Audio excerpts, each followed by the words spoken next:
Hello guys, and welcome to Vision Gaming's channel. In this video, I would like to share with you a very popular class that has been attracting a lot of attention recently.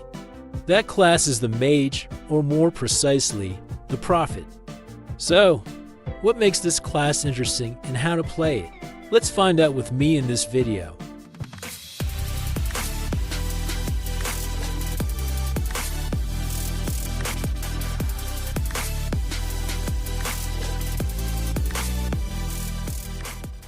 First, let's discuss about the active and passive skills of the Prophet class. The active skill deals 10,000 damage and increased stun duration received by targets within the range by 30%. Breaks shield instantly for 10 seconds. This active skill allows the Prophet to counter those who play the Swordsman class like Martial Sage very effectively. Every 10 seconds or so, the Martial Sage class generates a shield, and the Prophet can immediately break this shield. Next, let's look at the passive skills. First, skill crit plus 15%. Second, attack plus 12%. And third, the cooldown time of skills will decrease by 30%. Next, prolong active skills by 50%, except for the Blitz Assault skill. This is obvious because if the duration of the Blitz Assault skill increased from 3 seconds to 4.5 seconds, the Prophet class would be to overpower, and no other class would be able to beat them. This passive skill helps the Prophet recover skills very quickly, which is the main advantage of this class in PvP combat. Finally, the last passive skill. Each time a stun is applied, it reduces the skill cooldown by 0.1 seconds, meaning that approximately every 3 stuns, you will reduce the cooldown by about 1 second. So those are the active and passive skills of the Prophet class. Next, I would like to talk about the playstyles of this Prophet class. According to information I have gathered from players across Southeast Asia, there are currently 2 main playstyles for the Prophet. The first is Burst Mage. So what exactly is Burst Mage? As the name suggests, in this playstyle, players focus everything on damage, skill crit damage, to optimize the damage output so they can unleash a skill combo to take down the opponent. So, how does this Burst Mage playstyle work and in what situations is it applied? If you notice, in some matches, you or your opponent deals a certain amount of skill damage before the Blitz Assault skill is activated. This is a very controversial topic among players everywhere. After extensive testing and information gathering, I can explain this briefly in a match. If a player has a higher attack speed than their opponent, they will cast skills before the opponent, thus dealing some skill damage before the opponent's Blitz Assault skill activates. That is the essence of the Burst Mage playstyle, relying on higher attack speed to unleash a maximum damage combo to finish the opponent. This playstyle is suitable for Prophets who want to battle and counter those who play the Warrior class. Let me find a player in my server who plays the Warrior class to explain the attack speed mechanism to you. For example, this player here is playing the Axe class. I'll practice with him to show you.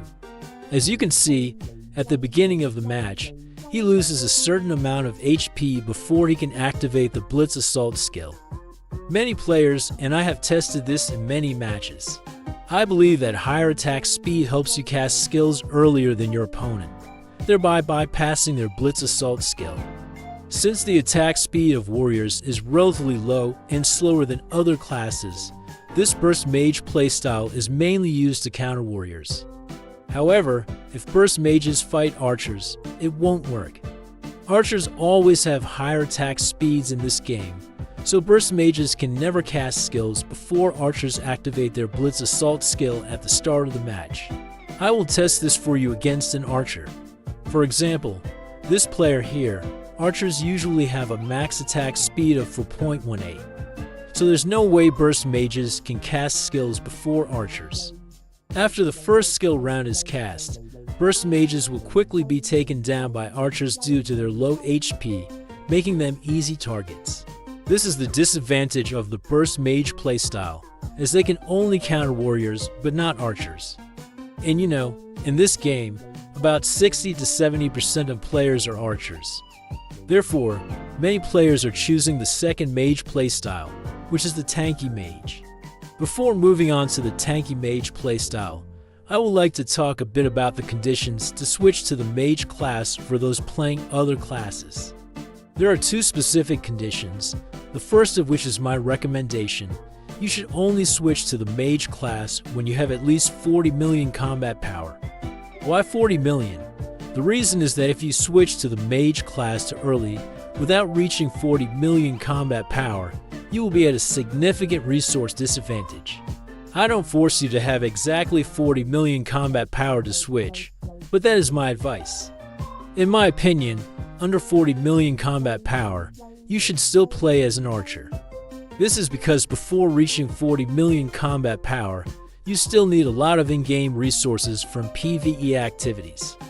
You need to compete in many events, and the resources for competing mainly come from PvE activities. The mage class is much weaker than the archer class in PvE, so if you switch to the mage class too early, you will fall behind other players. Therefore, my advice is to switch to the mage class only when you have 40 million combat power. That is the first condition or recommendation. The second condition to switch to the mage class is pink souls. The minimum requirement to play as a mage is to have at least 3 to 4 pink souls. If you play burst mage, you need at least 3 pink souls, global attack, skill damage, and skill crit damage. If you play tanky mage, you need at least 3 pink souls, global attack, global HP, and skill damage. If you have the resources, you should get an additional skill crit damage soul. The reason is simple.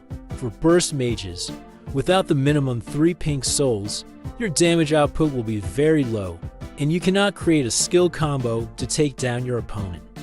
For tanky mages, without the HP soul, your HP will be too low to survive the first skill round against archers. The global attack soul is a crucial pink soul not only for mages, but for all classes. Without this pink soul, your total attack power will be relatively low compared to opponents who have it. This soul is also crucial for mages, as it is one of the main sources of damage. The skill damage soul is the same. Mages rely heavily on skill damage. Without this pink soul, the damage output of each skill will be very low, and you can't play as a mage. If you have the resources, it's best to collect for pink souls to play as a mage optimally. The fourth pink soul is the skill crit damage soul, which helps you deal significant damage each time you cast a critical skill. Those are the recommendations and the necessary conditions to play as a mage, from burst mage to tanky mage. Since I don't play as a burst mage, I will share with you how to play as a tanky mage. First, let's talk about the statue. How should a tank mage's statue be set up? As you can see here, my statue has all 5 lines of HP. The reason is simple. As a tank mage, we need a lot of HP. But is it necessary to have all 5 HP lines? And what is the optimal setup? Here's my tip. You can mix HP and global attack lines according to your conditions and preferences. You can play with 5 HP lines, or 4 HP lines and 1 global attack line, or 3 HP lines into global attack lines. To determine this, you should find an archer with a similar combat power in your server. For example, I will find an archer in my server and test with them.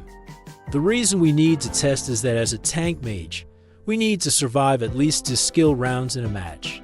The first skill round is completely blocked by the opponent's blitz assault skill, so we need at least 1 more skill round to take down the opponent.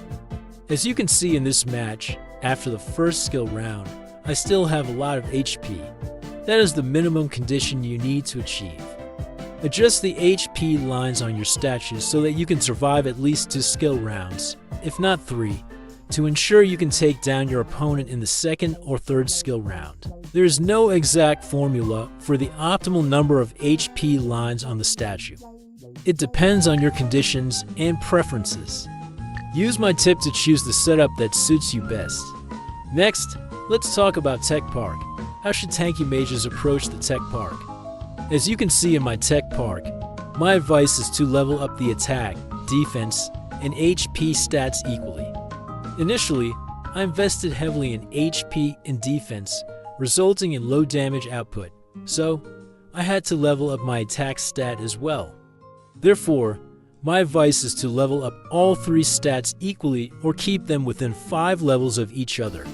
Alright, so this concludes the first part of my guide on how to play as a mage. Thank you for watching from the beginning to the end of the video, and see you in the next parts. Goodbye.